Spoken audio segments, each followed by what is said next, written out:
I am a professed foodie. That's right. I like food. I love it. Can I use love with food? Well, food is there for me when I need it. It doesn't complain. It doesn't need anything. I can always go to it, and it makes me feel better.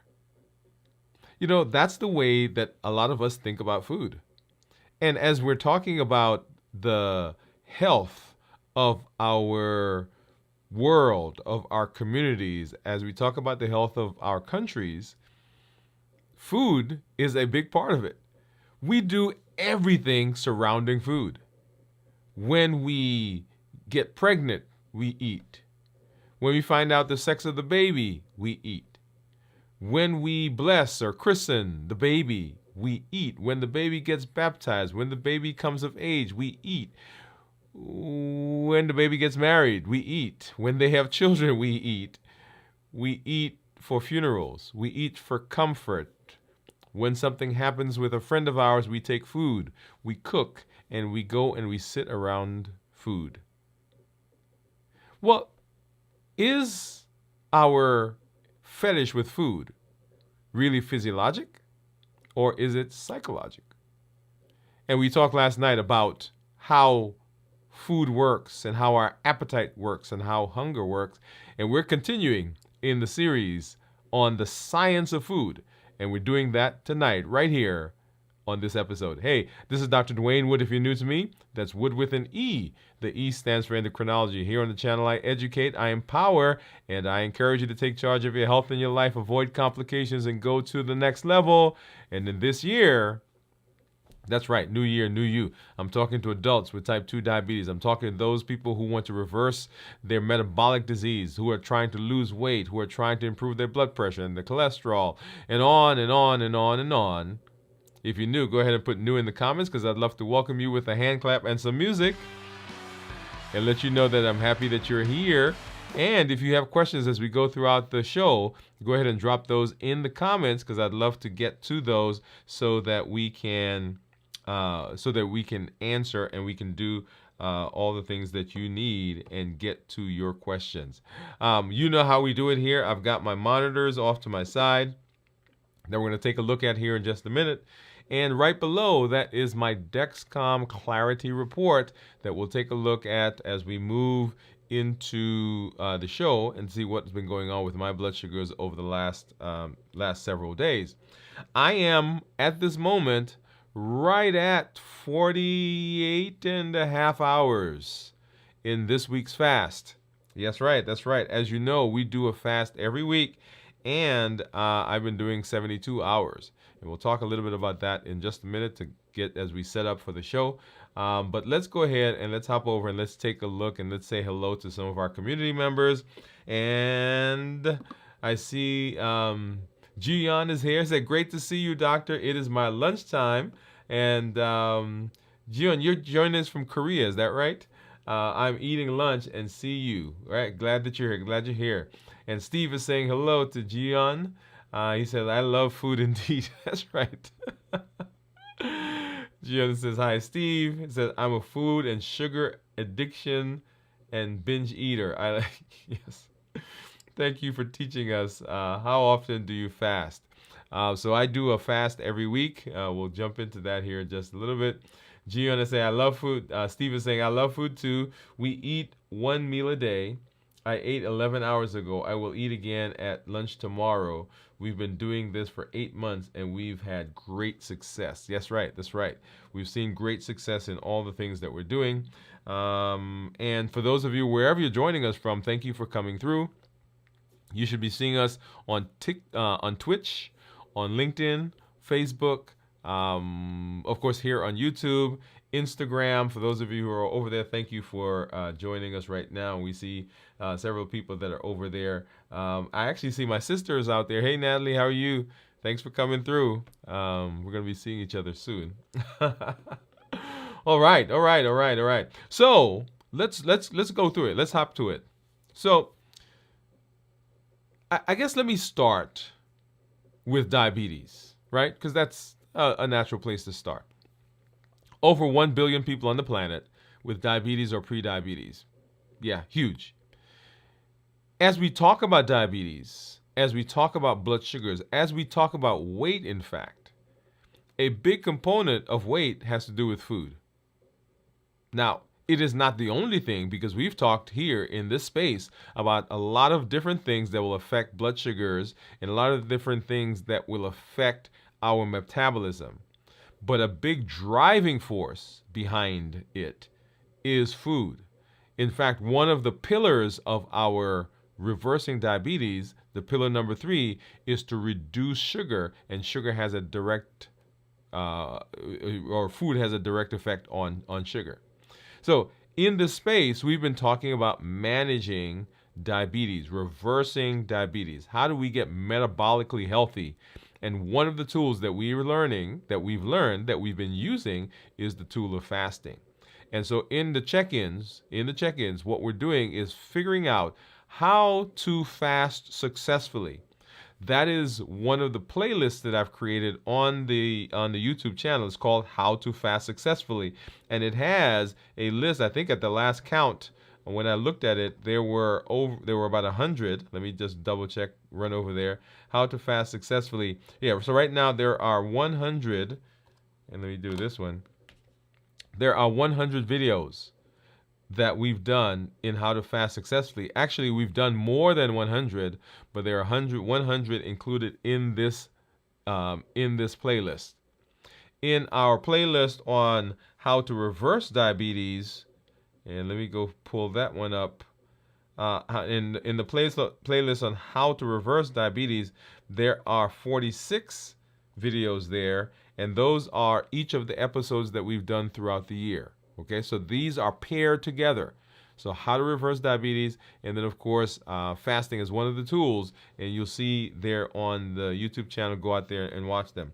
But it is a powerful tool because fasting hits all 3 of the pillars of reversing diabetes that we've talking about. So decreasing our insulin, suppressing our appetite, and reducing sugar.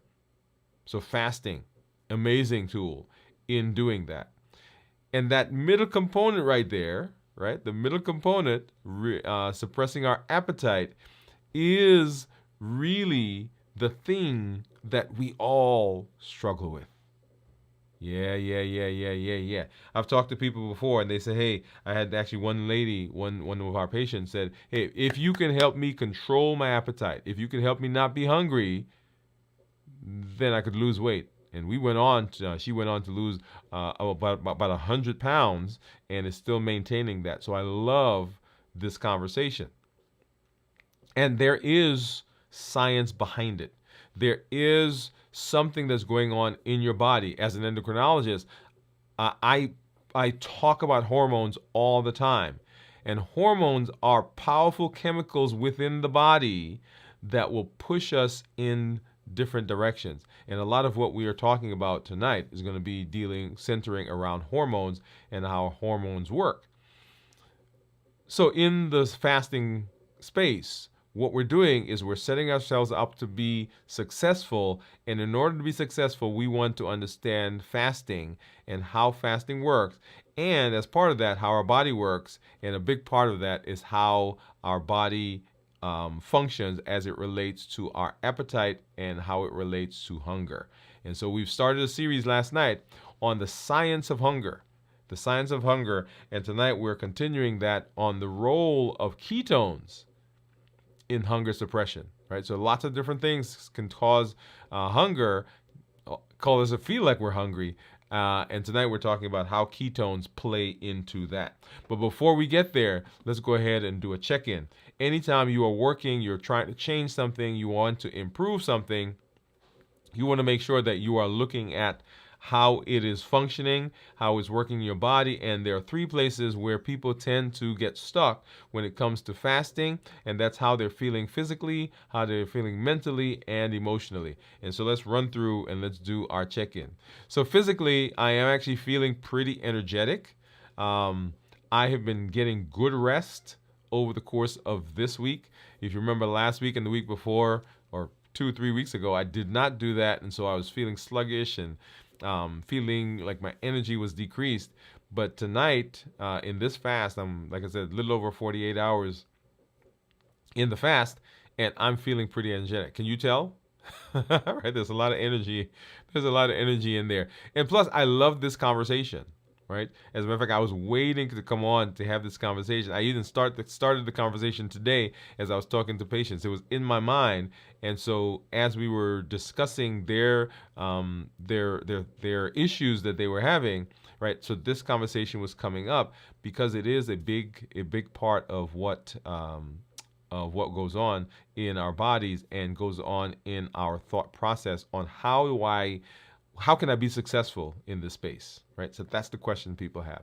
So anyway, so physically feeling good, feeling energetic. I'm not feeling dull. I'm not feeling as though I'm weak. I'm not feeling palpitations or lightheadedness, dizziness.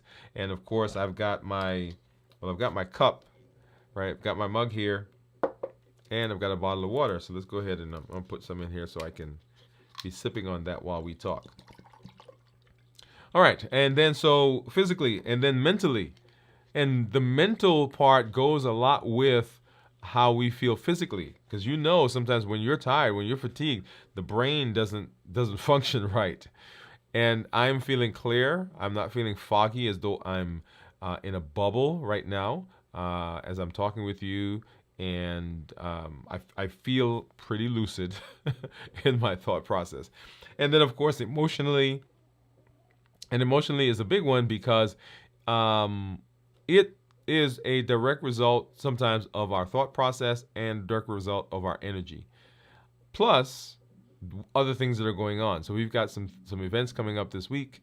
We've got a group at our church, and they are joining our Pathfinder Club, and I'm the first counselor that they get when they come into the club, and so I'm excited to see them become part of the club and so forth. So it's lots of good things going on, and so emotionally I'm feeling hype, I'm feeling pumped. I've got my red on, right, and so today was a loud day for me. Someone in the office was telling me I look like you guys remember the Kool-Aid commercial where the guy's running down the big Kool-Aid. They say I look like Kool-Aid today, but that's okay. But that's how I'm feeling physically, mentally, and emotionally. Now let's go ahead and let's take a look at my blood sugars, and you'll see on the screen right now my Libre is saying that my blood sugar is 59. You'll see in the kind of a darker greenish part in kind of near the center of the screen. The range there is from 50 to 150.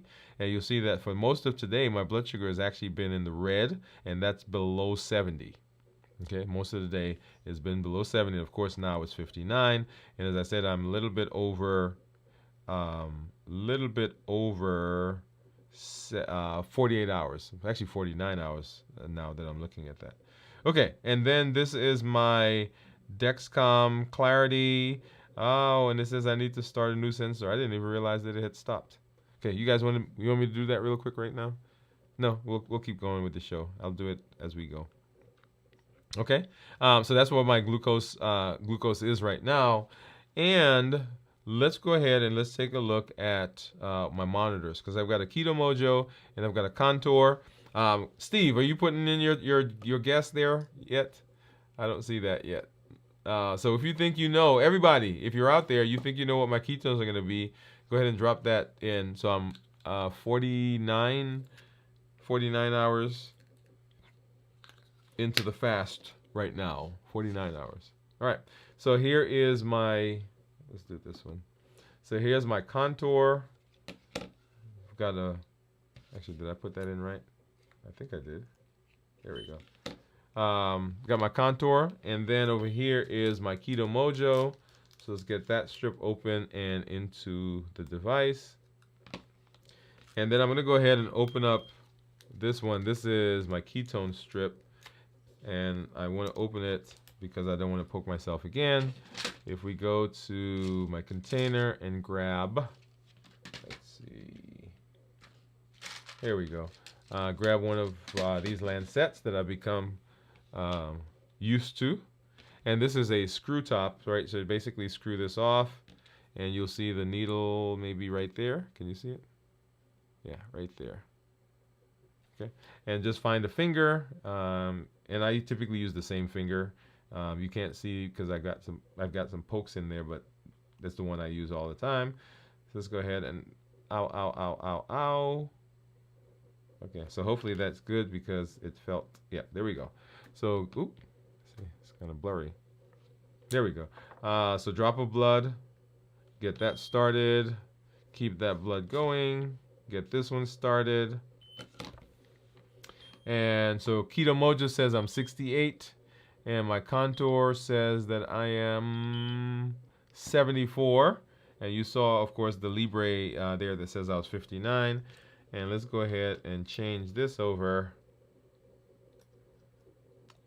Get the ketone stick in there, and go ahead and get that started. There we go. Did that work?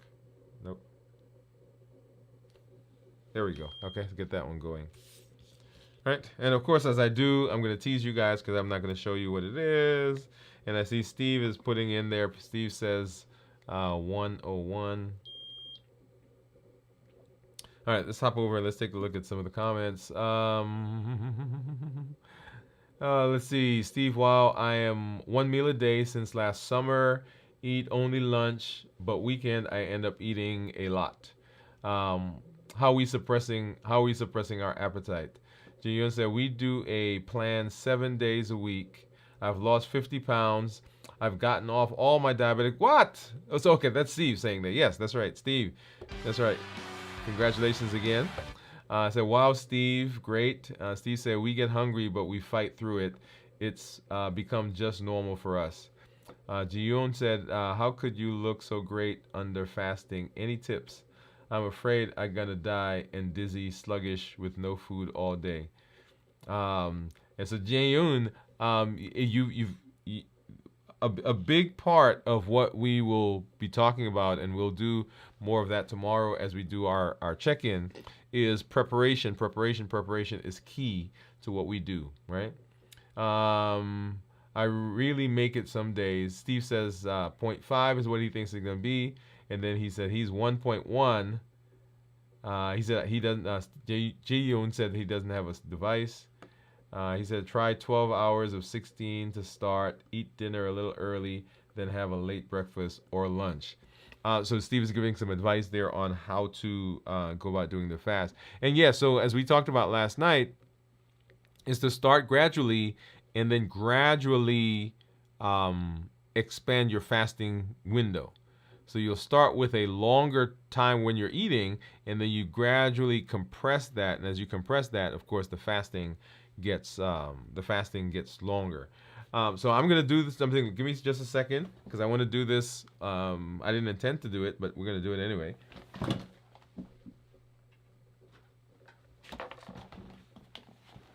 All right. So since my sensor went out, I think it's this one.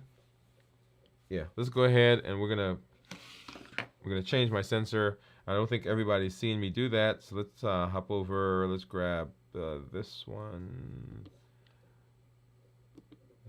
All right. So this is my sensor. All right. So I got a box. Let me go ahead, open the box, and this is my Dexcom Clarity. Just gonna open that box really quickly. All right. So here's the device. All right, so here's the device. Looks like a big screw, right? And let's go here. So here is the old one. So we're gonna go ahead and pop that off. And it just comes off like a Band-Aid. And it hurts just like a Band-Aid sometimes. Ow. All right, so anyway, so that one's off. And as you know, I have a Libre on this side. Okay, so we're changing the Dexcom. So let me do this. I'm going to, let me bring my Dexcom app up. And let's see, can I do, yeah, there it is. So that way we could see this at the same time that we have the app. And it opens like a big screw. Okay, and so right in there is the, that's the sensor. And let me come back to this view, because what I'm going to do is I'm going to pop it on here, and there's a button right there that I'm going to press, and hopefully you'll hear it. You'll hear the pop. Let's see. Let me find a good spot. Okay, hopefully you heard that. So now that's on, right? And then I'm going to go to my app,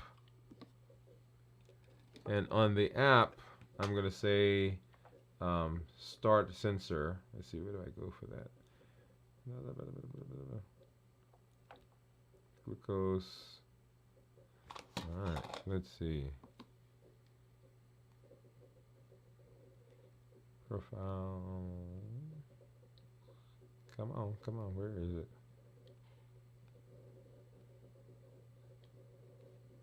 Ah, you know what? I'm in.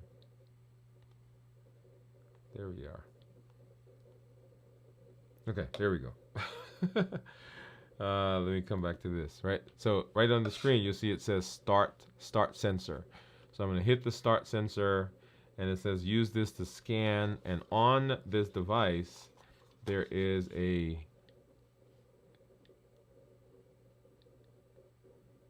all right. So I'm going to go ahead and scan that, and then it's going to identify the sensor, and there are some little prompts that we're going to use, and that's what it is, and it's trying to find the sensor.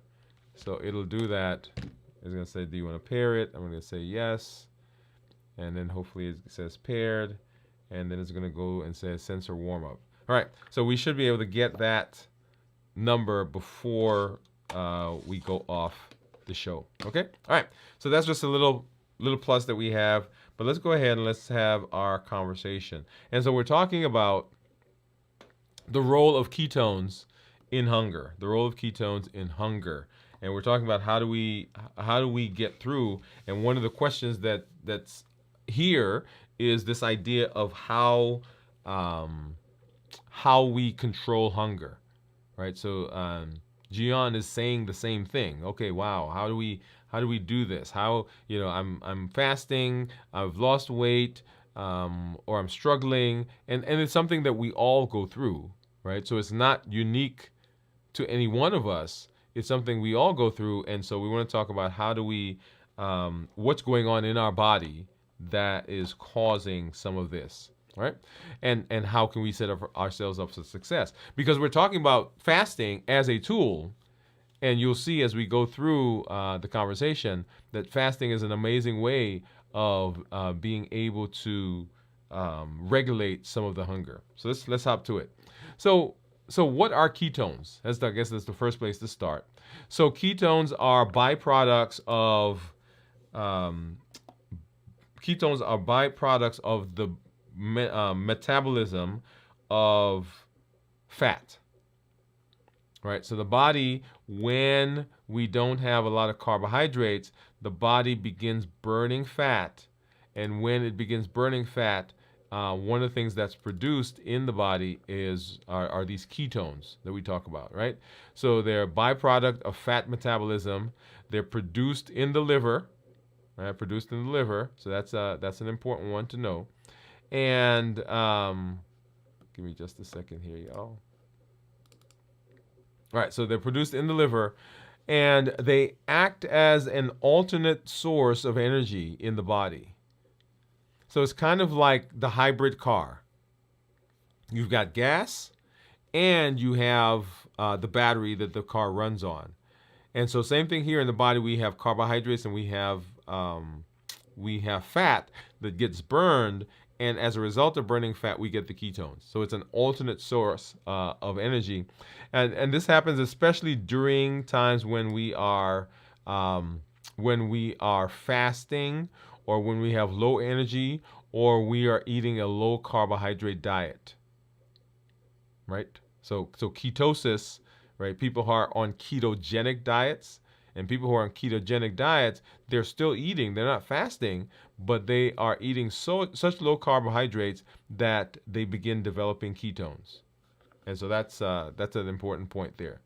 The key ketones that we talk about that are the ones that the body uses that gives us some of the benefits is something called beta hydroxybutyrate. Beta hydroxybutyrate, right? BHB. There are other ketones that are produced, but those are the ones that we don't want. Things like acetone, right? And acetoacetate. If you remember, we did an episode where I talked about some of the complications of fasting, like constipation, dehydration, bad breath, and the bad breath, right? The acetone is a culprit there. Okay, acetone is a culprit, and so this is what ketones are. They are a byproduct of burning sugar, and they come from and let me see to make sure that this is what you guys are seeing. And they come from burning fat. And yeah, here we are. Okay. All right, so that's what ketones are. So how does the body start using ketones? Well, as we eat, the body is taking in what we're eating, and the body's converting that into energy. So proteins get broken down, and they go to form building blocks and other things. Fat gets broken down, and it gets packaged, and it gets put somewhere else. And carbohydrates come in, the body breaks down the food, absorbs the carbohydrates, and it sends it off to different parts of the body. One of the places it goes is in the liver. And then when the liver gets full, then it gets packaged and gets sent out to fat cells. Some of it goes to muscles and so forth. Okay, so that's how food is broken down. That's a big overview, like a 2,000-foot view of food metabolism, right? So when the body gets decreased in its supply of carbohydrates, then it switches over to look for other sources of energy. And one of the sources of energy, of course, is fat cells. And this switching begins usually in the 12 to 16 hour mark, but it's not like supercharged until roughly about 24 hours, right? Because it takes about 24 hours for the glycogen, all the glycogen in your liver, that's most of the glycogen, I shouldn't say all, most of the glycogen in the liver to go away. And so at that point, the body begins in earnest creating ketones, but it starts doing that even before the 24 hours, okay? The liver breaks down fatty acids into ketones. And remember, fatty acids, when the body breaks fatty acids, we have those triglycerides. Tri meaning three. So 3 fatty acids are attached to a glycerol backbone, and then the body breaks that down. The glycerol goes to create sugar, and then the fatty acids go to create ketones. So as ketones increase, they become a primary source of energy for the body. So as sugar is going down, then ketones are rising, and the body starts to attach or starts to accept ketones as a primary source. So let's talk a little bit about ketones and appetite, right? A hormone imbalance. So ketones influence 2 of the primary hormones that are involved with hunger and appetite. They are ghrelin, which is the hunger hormone, and leptin, which is the satiety hormone. So when ketones get high, they begin to affect those hormones in different ways. So ghrelin, the hunger hormone, often decreases as the ketones get higher. So ketone levels that are high, I'll make the point, I guess, so I'm getting ahead of myself. So that's why when people are fasting, when their ketones are higher, they say, well, I don't feel hungry. And a lot of times people are like, well, if you've not eaten for 24 to 36 hours, why are you not hungry? Well, because my ketones are high and they've suppressed my ghrelin. Okay? And then leptin, which signals fullness, is positively impacted. So it doesn't cause a rise in the leptin, but it makes the brain more sensitive to leptin. Right? So it does cause a decrease in ghrelin, and then it makes the brain more accepting, more sensitive to the leptin that's there. Remember, leptin is the one that says, hey, I'm full. So ghrelin comes from the stomach and leptin comes from the fat cells. So the idea there is if my stomach is empty, then my ghrelin goes up. When my stomach is full, my ghrelin goes down. So empty stomach, high ghrelin says hunger. The leptin comes from the fat cells. So as you're eating, then some of that energy is getting shuttled off to the fat cells. And when those fat cells get stretched and they're getting bigger, they produce leptin, and that leptin now goes to the brain and says, hey, my fat cells are big enough. I don't need any more stuff. Right? See how they work together? So very, very important interaction. So ketones can affect those hormones. And so how do they affect the hormones? Well, studies show that ketone levels suppress ghrelin, lowering feelings of hunger, as we just said. This effect is particularly noticeable during longer fasts, which is why people who are fasting for shorter periods will say, hey, I still feel hungry. I thought I wasn't supposed to feel hungry when I fast. Well, it's because that it's a shorter fast, and perhaps the ketones have not gotten high enough to affect the hormones. That's my watch going off. Let's see. How do I stop this thing? There we go. All right. Anyway. All right. There we are. So yes, so the shorter fast, even though they give benefit, people can still be hungry in those early hours. It's not until you get some of the longer fasts, and longer fasts or extended fasts are 24 hours or longer. If you're fasting 24 hours or more, then we're talking that a prolonged fast. Okay.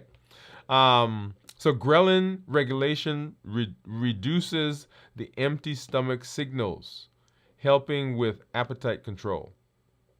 So when ketones are high, ketones suppress ghrelin, and ghrelin says, hey, even though my stomach is empty, I am not hungry, and I'm not looking for stuff to eat.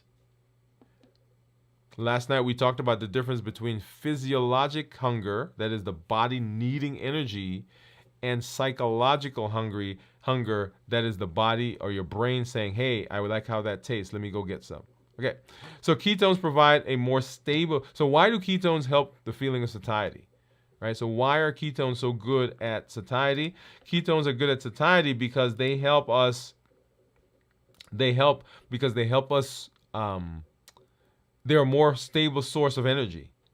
Right. As we talked about before, the body is breaking these down when the sugar is lower. And one of the things to understand about sugar and carbohydrates is that they fluctuate a lot more than ketones.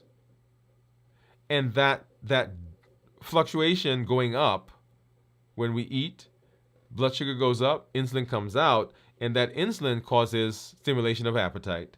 When the insulin brings the sugar down, that dip in sugar causes stimulation of appetite. Right? So we're getting this going on all day if we are relying on sugar. But when we start relying on ketones, ketones are a more stable source of energy, and it is more it's a cleaner source of energy. Let me just say that and be done. Okay? So why does it help you feel satiated? Because it provides more stable energy release compared to glucose. All right? So what this does is the stable energy reduces the frequency of hunger pangs, right? So every time you get the fluctuation, you're getting those hunger pangs. And when that happens, you're hungry. So the result is you get more control over eating, especially during fasts. Yeah, because you're getting that stable source. And so the fasting process is simpler. I'm not going to ever say it's easy, but it's simpler, and it gets easier. Let me say that. So ketones in the brain. So ketones fuel the brain efficiency. especially the hypothalamus. When we talked about the hypothalamus yesterday in our episode, the hypothalamus is that part of the brain that sits at the top, and it is where the interaction of ghrelin and leptin happens. So when we are able to access the hypothalamus, as ketones can, then it can affect those hormones that are being there, right? So sufficient ketone levels signal the brain that the body has adequate energy. So remember, it's a stable source of energy, and so if it is elevated because we're burning ketones, then it goes to the brain and it causes the combination of hormones that we just talked about to say to the brain, to say to the body, hey, we have enough energy. And we don't need to go eat. And so our appetite is suppressed. So ketones also promote calmness. Yeah, calmness. And they reduce stress-related eating and urges. Much of the eating that we do has to do with stress. When I'm in the office, when I talk to people who, sometimes people will randomly ask me questions when they find out what I do and what I'm doing. And they'll say to me, right? They'll say to me that I am great until I get stressed, until that project comes, until it's that time of the year in your business, whatever your industry is, when it's crunch time. I can do well until I have an argument with my wife. I can do well until it's bill paying time. Right? So all of those things, that's stress-related eating. And so when we're fasting, it actually calms us. And when it calms us, that also helps with those stress-related cravings, right? So scientific findings. So studies should suggest, as I mentioned before, that ketone-based metabolism can curb appetite better than glucose-based metabolism. And that should make sense to you now, because with glucose we're getting the fluctuations. With the ketones we're not getting that. We're not seeing that at all. And then evidence supports that elevated ketones enhance feelings of satiety. Once again, that should make sense to you. So the result of all of this, right? The result of all of this, or we see this result in a strong way when we look at longer term fasting or ketogenic diets, right? And other protocols that are of the extended nature, right? As we said before. So not that you're not getting benefit in the shorter ones, but as ketones get higher, we see more and more benefit in that space.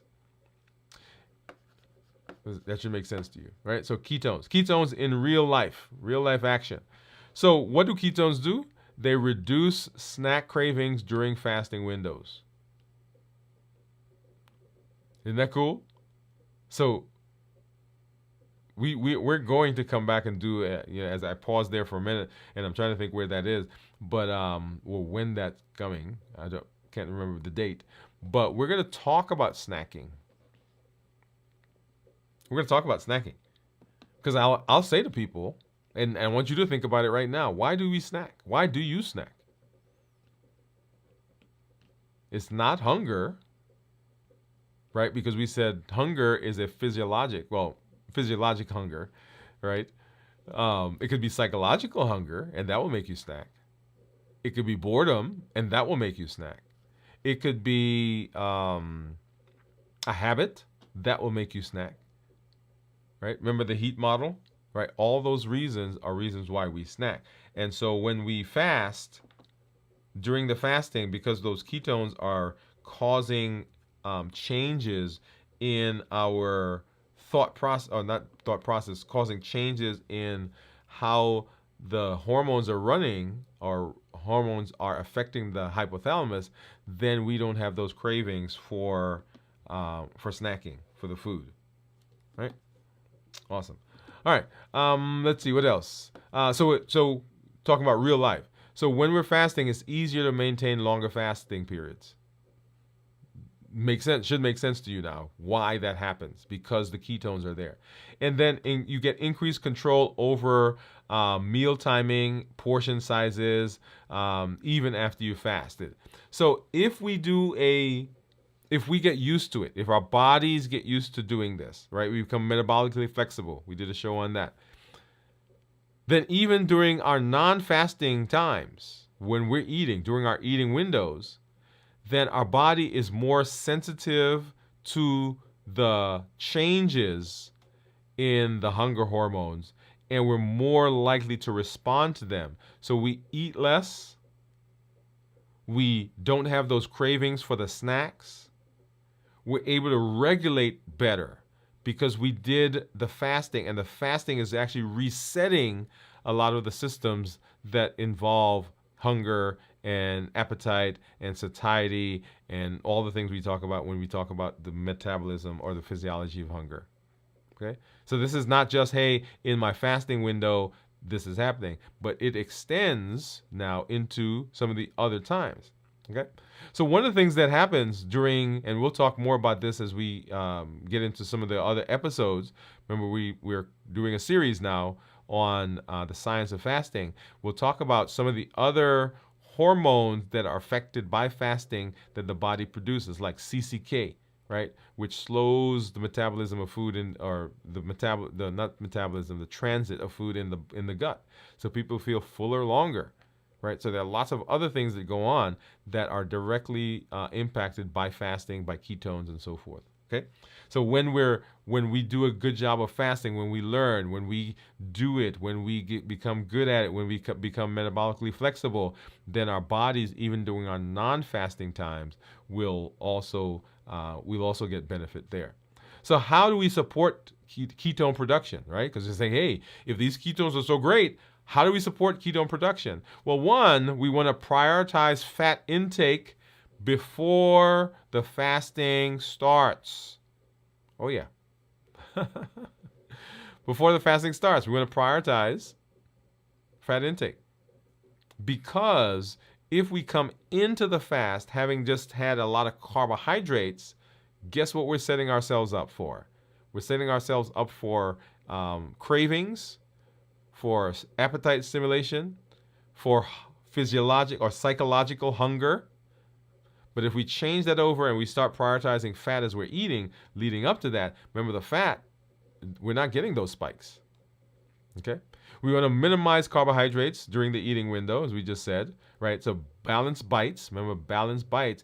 Every bite counts. So in your eating window, you want to make sure that you are also being mindful. Don't just, hey, I've been fasting, so because I fasted, I could just now go hog wild and eat whatever I want. No, that's not the that's not the idea. Okay. All right. And then consider ketones. Consider taking ketones, and there are some people who promote taking ketones, and you can, but you want to do that under supervision, right? Do I really need them? You know, you may want to add them because they help you get into the ketosis. There are people who drink ketones and so forth. As you see, you know, and we'll see here in a minute what my ketones are. It's simpler to get there, but sometimes there's a little bit of a struggle, and so people want to get there quickly, and they want to stay there longer. So taking ketones, exogenous ketones, can help. So finding your optimal ketone level. So what is the optimal ketone level for everybody? We'll talk in a minute about what the ranges are, but you want to experiment.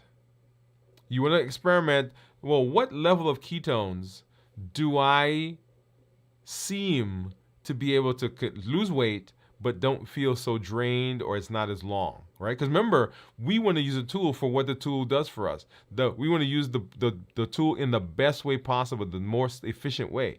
So if you get 100% of your benefit if you fast for 48 hours, then there's no reason to fast for 72 hours, right? Does that make sense? So experiment with ketones, right? So how long do I fast? What are my ketones levels? What level of ketone do I typically feel the best at? So go ahead and experiment with that. Monitor ketones, right? It means that you got to get a monitor, or you've got to get strips, the urine, or you get one of the breathalyzers, the breath ketone machines. So all of those are ways to monitor ketones, and that helps you know if you are really in the space that you want to be in. You want to aim for a balance, strong enough ketone levels for hunger to be suppressed without energy dips. Right? How much ketones do I need so my appetite is not stimulated? But then, okay, how do I go? Have I gone too far in my fasting or my ketogenic or whatever it is that you're doing to generate those ketones? We want to form or find a balance. And then what are the long-term effects of ketone utilization? Improved insulin sensitivity over time. And so that's one of the reasons that we use it, because we want insulin sensitivity. That helps us to reverse diabetes. Greater metabolic flexibility with consistent practice. Remember, everything we do, we got to practice. And then we get an enhanced ability to manage appetite, cravings, right? And all the things that go along with that physiologic or psychologic, I keep saying physiologic, but the psychologic hunger, right? Physiologic hunger is what we anticipate we should have, but the psychological hunger is where we feel like we're hungry and we're eating even though the body doesn't need energy, okay? So that's the long-term effects. So what are some key takeaways? So number one, ketones are natural appetite suppressants, right? As we say, as the ketones go up, they go to the hypothalamus, they decrease ghrelin, and they make the body more sensitive to leptin. That's the first one. Ketones are a stable source of energy, right? As we said, they don't fluctuate like that we get fluctuations with carbohydrates. And then, right, you want to fortify yourself by using ketones. Okay? By using ketones. Incorporate them into your day. Incorporate them into your life. Incorporate them into your metabolic journey. Incorporate them into your disease process. You're reversing your diabetes. You're treating of your diabetes. You're treating of your hypertension. And I could go on and on and on, right? So as you're treating, plan to incorporate some ketones into that process, okay? And then our next steps, right? So our next show is going to be on how proteins regulate appetite. So we talked initially about the science of it, kind of a general overview. That was our previous episode. And now we talked about how ketones will affect that. And now you should have a clearer idea how that happens. Our next part of this series is going to be how proteins regulate appetite. And we're going to be doing that. So tomorrow when you come on, we're going to be doing our review of the fasting process as we do on Fridays. When we do our check-in next week on Wednesday, we'll be doing the how proteins, and then on Thursday we'll do our fasting. We'll do check-in again where we do our review, and then the following week we'll go on to overcoming hunger strategically, and then we're gonna have I'm gonna add a 6th episode there in this series. It's gonna be a surprise for you, okay? But I've already got it in mind. All right, so let's go ahead and let's take a look at blood sugars. And as you guys know, sometimes when here it's there still. So here, before I do that, let me hop over and let's see what we've got in terms of comments. All right, so let's see. So eat dinner, breakfast. Okay, so Steve was giving some advice. Juyon said, thank you, Steve, for the advice. Steve said, I did 32 hours recently. Wow, yeah. Great, Steve. Gion said, great. Steve said, I bought my ketone meter for around $30 online. Yeah, they're not too expensive. And there are lots of different brands. Steve, which brand do you have? Is it the Keto Mojo? I couldn't remember. But I have the Keto Mojo. That's the one that I have, that I use. And the reason I bought this one, like I said, there are lots of ones on the market. There was a gal that I follow, and this is the one she used, and I brought it and I used it. And when I first got it, by the way, I took it to the office and I got some ketone sticks, and I was kind of comparing and did some testing. I think did I do that video? I don't know if I showed that video. But it was a video I taped because I intended to do it. I'm not sure if I ended up doing it for you guys. But to see what the differences were between the Keto Mojo or a ketone tester in this case and urine, dipping the urine. Okay, so back to our comments. Gion says, "Is ketone come up only in fasting?" Very good question. Very good question. You don't have to fast in order to get ketones, right? Because people who are doing ketogenic diets are not fasting. They're just eating such little amounts of carbohydrates that their body is naturally going to burn fat. Okay, so a ketogenic diet is eating food, but you're also but you're eating so low carbs that you're actually pushing the body into creating ketones. And we did a show where we talked about fasting mimicking diets.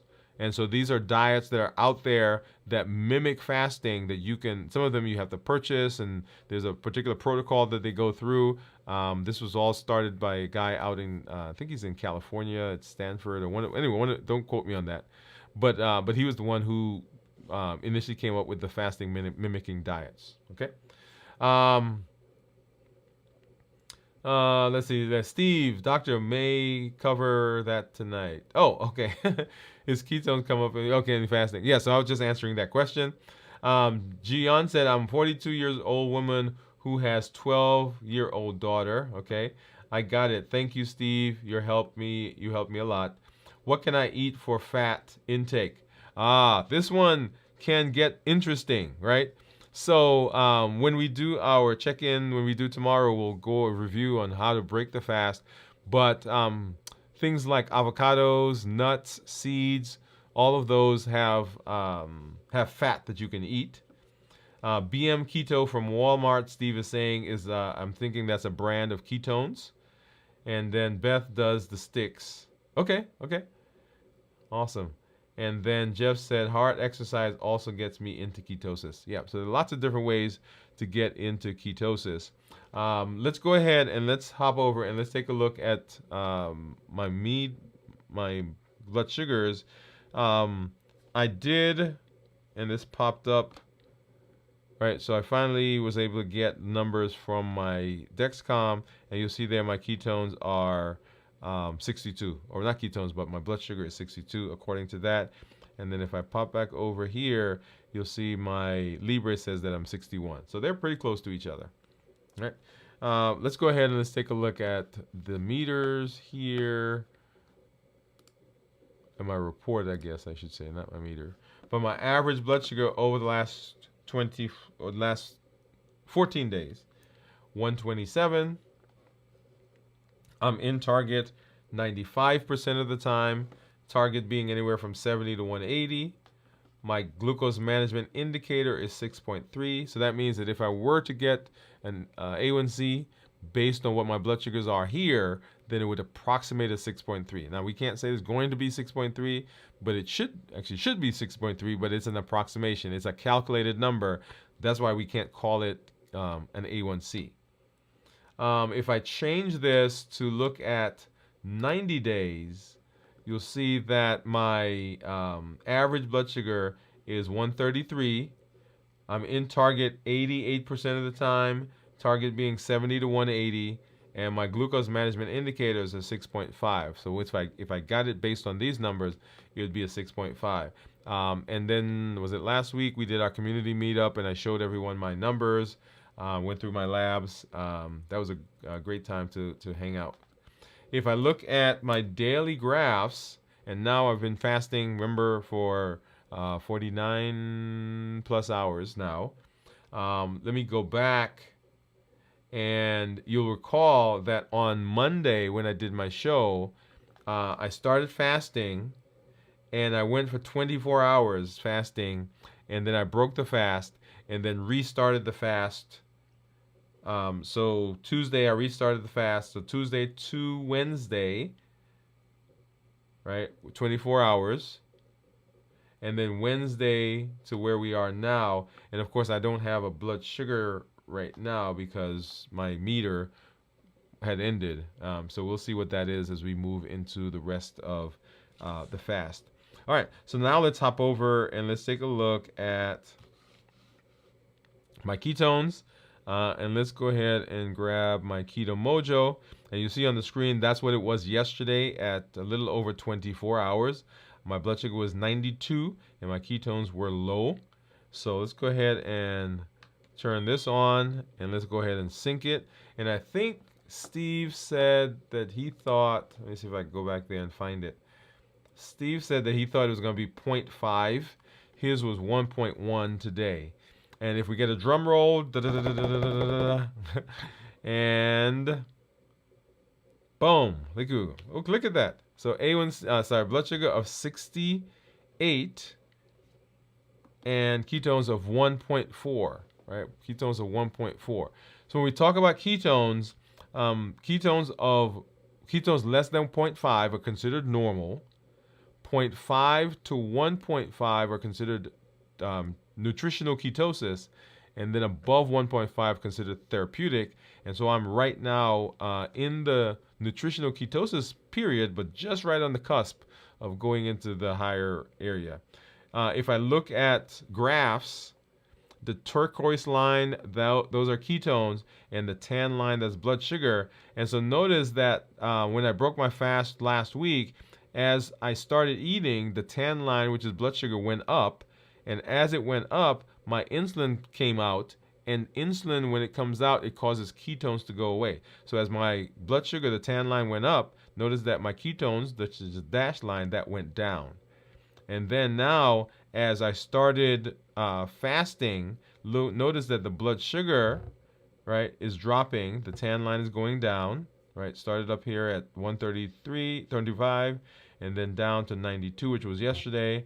And of course, now it's down to 68. And notice that my ketones, which were lower, right? So they were going down. So it was 0.1, and then it was low. It was essentially 0. And then now it's at 1.4. So ketones and insulin cannot be in the same space. So as blood sugars rise, then my insulin comes up. When my insulin comes up, then my ketones have to go bye-bye. Okay, so that's what we're seeing there. All right. I think that was... Yeah, so we looked at the numbers. We looked at this. Got through our discussion. And remember that we're continuing this series as we come back in our check-ins next week. So next episode is how proteins regulate appetite, and then how fat helps with satiety and regulates appetite and fullness, and then overcoming the hunger strategically. We'll give some pointers, some hacks on how we do that in that show, and then we'll have another show that will add to that. So we'll be doing this series for 6 episodes. 6 is for now. If you guys have some other things you want to do, we can do that as well. Remember, hunger. There are triggers that push us in a direction to eat. Just like Jion was saying, that when we're fasting, if we're not careful, there are things, right? Habits, emotions, the food that's around us, the taste of foods, the memory of foods, what the food does to us in terms of our calm. Those are things that will push us in the direction of eating. So one of the things one of the ways, and I'll give you that nugget now, one of the ways of overcoming that is really understanding what's going on in your body. Because when you feel this, you can say, oh, okay, that's what's happening. And sometimes understanding gives us a little bit more ability to overcome some of those times when we're being triggered. Okay, so triggering. Remember, all bites count. Everything that we put in our mouth counts. And that's what we talk about when we talk about balanced bites. Fuel your body with balanced bites. As you're considering the food that you're eating during the non-fasting times, you want to make sure that you're eating nutrient-dense foods. And those are given by this concept of balanced bites. So we want to do whole foods, minimize processed foods. We want no added sugar, right? So no sugar, because there are things that we get that have natural sugars in them. Fruits, for example. Vegetables have natural sugars in them. So we're not talking about things that already have sugars, but we're saying no added sugar. Lean protein and healthy fats, right? So Jayun, as you're talking about fat, here's a place where that plugs in. Healthy fats, lean protein, healthy fat. Healthy fats like nuts and seeds and what did I say before? Avocado. That one went out of my mind. Starchy and non-starchy vegetables, right? So you want to balance. They has to be tasty and flavorful, and then you want to make sure that they are portion controlled. Remember, you have unlimited ability to chart the destiny of your health. Right? You're going to see this coming up over and over as we get into our next season. We're going to be talking about limitless living. Limitless living, right? So you have unlimited ability. Whatever's happened in the past, it's happened. You can right now start the process of becoming healthier at this very moment. You don't have to wait till tomorrow. You don't have to wait till next week. You don't have to wait for a New Year's resolution, or you don't have to wait to get a gym membership or a bike. Right now, you can make a decision that I'm going to be healthier, and you can begin starting in that road. And that process happens by our Triple E formula for success. The way that you can do that is by educating yourself, right, on all the different ways that the body works and the things that you can do to set yourself up for success. You want to become empowered with the tools that we're learning. All the things that we have, the tools that we're having, fasting being one of the major ones, right? The next tool, the one that we just talked about, which was the balanced bites, it also hits all of the pillars, right? Decreasing insulin, suppressing appetite, and reducing sugar. So we educate, we empower, and then we encourage with the community that we are a part of, that you are building, that you are making rich. Educate, empower, and encourage. That's our Triple E formula for success. When you come, remember the pillars. And as you're looking for tools, you want tools that are going to be hitting these pillars. Okay, how do I reverse my diabetes? If you don't have diabetes, don't think that this is not for you, because remember, there are so many metabolic diseases, high blood pressure, high cholesterol, coronary artery disease, fatty liver, polycystic ovarian syndrome, and on and on and on. All of those will respond to the things that we talk about and the things that we're doing. So if you don't have diabetes, don't despair. Don't say, well, this is not for me. Yes, it is for you, because you can have great benefit just by following some of the things that we're doing in the new year, new you process. New year, new you, right? New year, new you. And like I said, we're going to be talking about limitless living. Right, new year, new you, gradually and naturally flows into unlimited. Naturally, gradually flows into limitless living. Because we get to change. We get to make a decision. We get to make a change in our lives. And when you come, just when you come, I want you to join the challenges. You got to get in there, jump in. Right? Because those challenges are how you put these things to practice, how you learn them. You cannot be successful unless you are practicing. Make sure that you're joining in. Every month we have a new challenge, so make sure you're getting in there and you're doing that. Number 2, tell your story. Just like Jayun is talking about the challenges that she's having. Just like Steve is talking about the successes that he's had. Just like I tell my story. When we tell our stories, when you tell your story, everyone else in the community benefits from that. Because if they see you do it, they say, okay, well, if Steve can do it, if Jayon can do it, I can do it.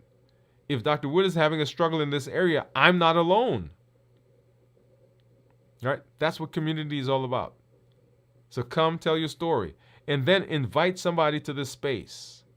Say to them, hey, there's a space we can go where we can be healthy, we can be metabolically successful, we can tap into our unlimited potential to be healthy and to make differences in our health and in our life.